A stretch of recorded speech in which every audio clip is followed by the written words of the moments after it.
Hop. Ba, ano yung dala mo? Itlog at kamatis. Ayun. Oh, sarap niyan, anak. So, itlog, oh. Bigay mo kay mama, anak. Thank you. Ayan, thank you. Kasi mama nagagayat na ng kamatis ngayon. Siyempre, luluto naman kami ngayon ng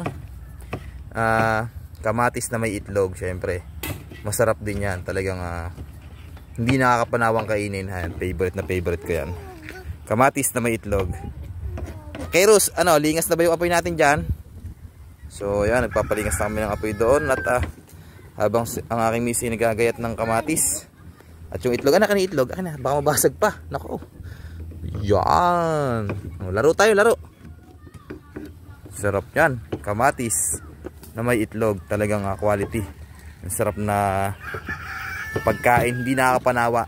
Pagkain Pinoy. Sa mga nasa abroad, alam kong paborito nyo to. Talagang masarap kainin. Kasama yung tuyo at itlog. Tapos may ganito pa. Yan, napakasarap kainin yan. Grabe.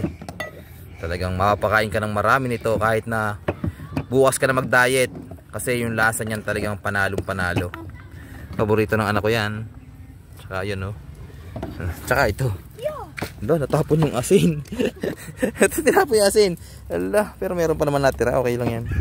Sige anak, okay lang yan. Natapon yung asin, no? Oh, natapon na nga lahat. Ako, bagi mahulog, ha? Anak, dito ka. Ayan. So, tamang luto muna kami. Binaba ko na yung anak ko. Natapon na yung asin namin. Ano, nagayat mo lahat yung kamatis. Sama na ito. Damihan mo ng kamatis. Marami tayo itlog eh.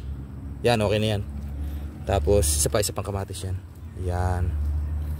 Tapos ito yung itlog. Ilang itlog nga ating anuhin? Ilang kamatis yung ating nagayat? May 5, no? 6.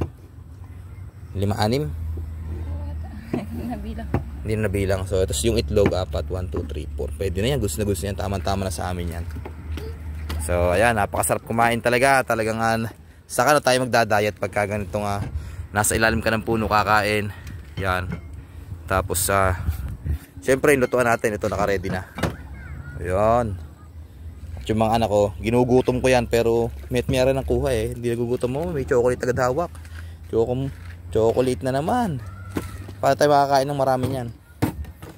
Pero yan. So, dito kami lagi nagpi-prepare. Dito kami nagbabanding. So, sa mga followers namin dyan, maraming salamat sa inyo lahat. Talagang sa suporta talagang maraming salamat. Lagi sana nagtitiwala sa amin. So, dito kami, family bonding na namin to. Kaya ganito yung ginawa kong vlog. So, nag-i-enjoy naman kami kaya ginagawa namin tong ganitong klase ng video. So, maraming salamat sa inyo lahat. At God bless.